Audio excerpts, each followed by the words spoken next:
Vadakara parliament നിയോജക മണ്ഡലത്തിലെ വിവാദമായ കാഫിർ പ്രചരണവുമായി ബന്ധപ്പെട്ട് കേരള പോലീസ് ഹൈക്കോടതിയിൽ സമർപ്പിച്ച റിപ്പോർട്ട് ഞെട്ടിപ്പിക്കുന്നതാണ്.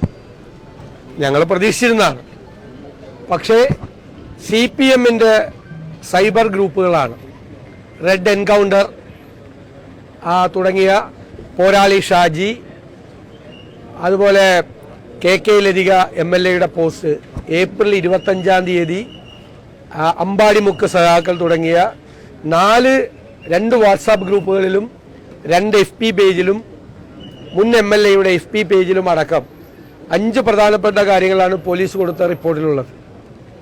ഇത് കോൺഗ്രസിൻ്റെയും ലീഗിൻ്റെയും തലയിൽ ചാരിവെച്ച് സമൂഹത്തിൽ ഭിന്നിപ്പുണ്ടാക്കാൻ CPM നടത്തിയ ക്രൂരമായ ശ്രമമാണ് ഇതോടുകൂടി പുറത്തു വന്നിരിക്കുന്നത്.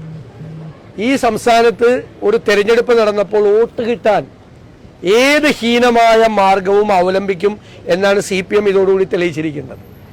ജനങ്ങളുടെ ഇടയിൽ ഭിന്നിപ്പുണ്ടാക്കാനാണ്, മതപരമായ ഭിന്നിപ്പുണ്ടാക്കാനാണ് CPM ശ്രമിച്ചത്. അതായത് UDF സ്ഥാനാർത്ഥിയായ ഷാഫി പറമ്പിലിന്റെ നേതൃത്വത്തിൽ LDF സ്ഥാനാർത്ഥി ഒരു കാഫിറാണ് എന്നുള്ള പ്രചരണം നടത്തി എന്ന പേരിലാണ് ഈ പ്രചരണം മുഴുവൻ ഉണ്ടായത്. അതുണ്ടാക്കാൻ പോകുന്ന ഭിന്നിപ്പ്, സാമൂഹ്യമായി ഉണ്ടാക്കാൻ പോകുന്ന ഭിന്നിപ്പ് എത്രമാത്രം കടുത്തതായിരിക്കും, അതിൻ്റെ ഇമ്പാക്റ്റ് എന്തായിരിക്കും, ആഘാതം എന്തായിരിക്കും എന്ന് നമ്മൾ അത് പരിശോധിച്ച് നോക്കേണ്ട കാര്യമാണ്. ഒരുതരം ഭീകര പ്രവർത്തനത്തിന് സമാനമായ വിദ്വേഷ പ്രവർത്തനമാണ് CPM നടത്തിയത്. വിദ്വേഷ പ്രവർത്തനത്തിന് ഗവേഷണം നടത്തുന്ന BJP പോലും ഇവരുടെ മുമ്പിൽ നാണിച്ച് തലതാഴ്ത്തി നിൽക്കേണ്ട സ്ഥിതിയാണ്. ഇത് CPM പോലുള്ള സംസ്ഥാനം ഭരിക്കുന്ന ഉത്തരവാദിത്തപ്പെട്ട പാർട്ടിക്ക് യോജിച്ചതാണോ എന്ന് പരിശോധിക്കാം. ഇനി ഇത് ആരാണ് ഉണ്ടാക്കിയതെന്നാണ്. പോലീസിന് അറിയാം ആരാണ് ഉണ്ടാക്കിയത്. പക്ഷെ പോലീസിന് ഭയമാണ്. കാരണം ഉണ്ടാക്കിയ ആളെയും ഉണ്ടാക്കിയ ടീമിനെയും കേരള പോലീസിന് കൃത്യമായി അറിയാം. പക്ഷെ അവരത് മറച്ചു വയ്ക്കുകയാണ്.